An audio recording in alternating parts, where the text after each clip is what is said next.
go to Charu Pragya and to Salem Dharani. Dharani, you were here in our studios in the morning. You seemed very confident.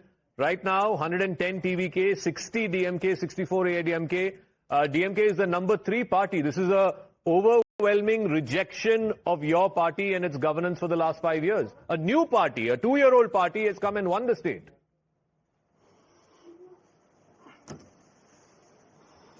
See, we win some elections, we lose some elections, but what is important is to accept people's mandate.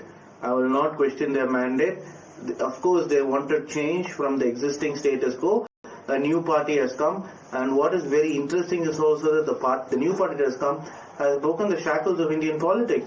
No myth of money, myth of caste equation, and myth of grassroots. So it's very surprising. It's youth-led mobilization, and I think this is just not a warning sign for the DMK, but also all incumbent political parties across the country that if you don't change or if you don't include youth, then you might be thrown out. But I would not dismiss this as something as rejection of DMK's government. They have rejected both DMK, ADMK and BJP. And Tamil Nadu, this has happened because of a very high internet penetration. The entire campaign of TVK was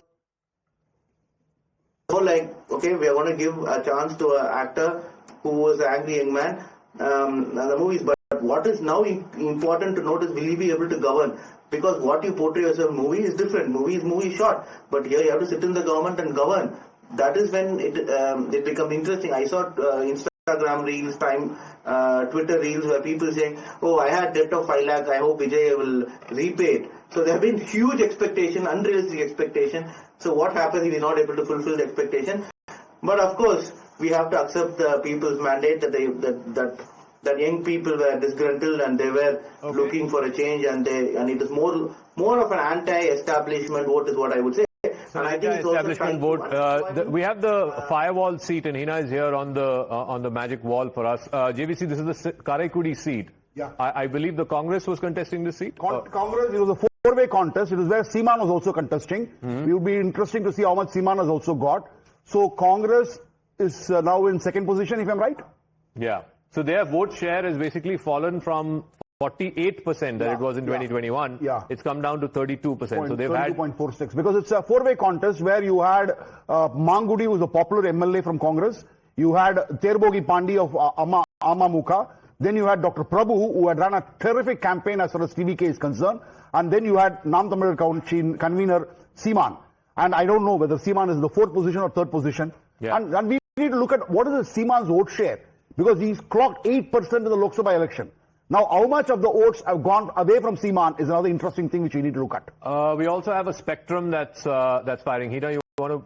Yeah, this is on Tamil Nadu, yeah. Yes, we'll just explain to our viewers how the spectrum is looking like right now. With this particular illustration, viewers, we are trying to explain to you what used to be DMK's stronghold at one point in time, say in the previous assembly election, and how there is, a shade of pink entering there. So it used to be green, and how you can see now shade of pink as well as saffron entering here. What you see above is actually DMK stronghold, the seats where DMK had mild impact, and these are the swing seats, and then this was the AIADMK holds, and then the AIADMK stronghold means DMK had won in 2011, 3 elections, 2021. 3 consecutive assembly elections. Yes, so this is the spot which gives you a sense of the seats where DMK has consecutively won 3 assembly elections. And see what is happening in this particular chunk. You've got barely any shade of green here. It's either pink or, there is a bit of saffron also. And similar is the scenario here. But if you look at the AIADMK stronghold, again, we are seeing a lot of pink entering this part as well, clearly suggesting that while TVK has eaten into the vote share of DMK, it has also grabbed some portion that originally belonged to AIADMK, or rather AIADMK strong. And this seat, Kolathur seat, which is the Chief Minister's seat, I think he's won, JVC, correct me if I'm wrong, I think 8 or 9 times. No, 2011, 2016, 2021, because he had shifted the seat from 1,000 lights to here. Correct. The seat was formed only in 2011. He had won 3 times. The first time when he won also, there was a case going on in Supreme Court. The order has not been issued yet. But can you imagine a new party, a gentleman named V.S. Babu. And we don't even know who he is. Can you imagine? We don't even know who the TVK candidate is. He's come and defeated, or at least is in line to defeat the incumbent, the sitting chief minister. Charu Pragya?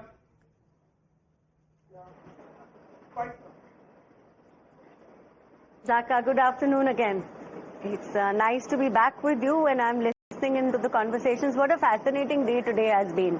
Very, very fascinating. So, I see that you've been discussing Tamil Nadu now, and watching the rise of a new political party is always very interesting. I can only hope and pray that this political party stays aligned with what the people of Tamil Nadu need. Because DMK time, and I was hearing that the DMK spokesperson. So on one hand, he credits the people of Tamil Nadu by knowing who they want, having the freedom to choose their own leadership, and at the same time, he's trying to pull down the newly elected MLAs from the new party. So TVK has been winning seats in this particular election, and I think it will do you well, serve you well to not try and pull you down, because here's what I want to say. Where we do well, we bow down with folded hands and we say thank you to the people. And where we have lacked in some manner, we again bow down with folded hands and pledge to do better next time. And we pledge to remain devoted to the people and their causes and stay there for as long as it takes to bring about change. I think that is something, that alignment is something that some of these parties which have been in power in some states lost sight of. TMC lost sight of that in West Bengal. DMK definitely lost sight of that in Tamil Nadu, and they've been shown their place by the people. It's as simple as that. Niladri is here in our studios on Bengal. I mean, it's a phenomenal story, this. The BJP and Mr. Amit Shah had been talking about it for the last 3 elections, that they want to breach the frontier. They want to breach the eastern frontier. And, all right, we're getting the sound bite of Mr.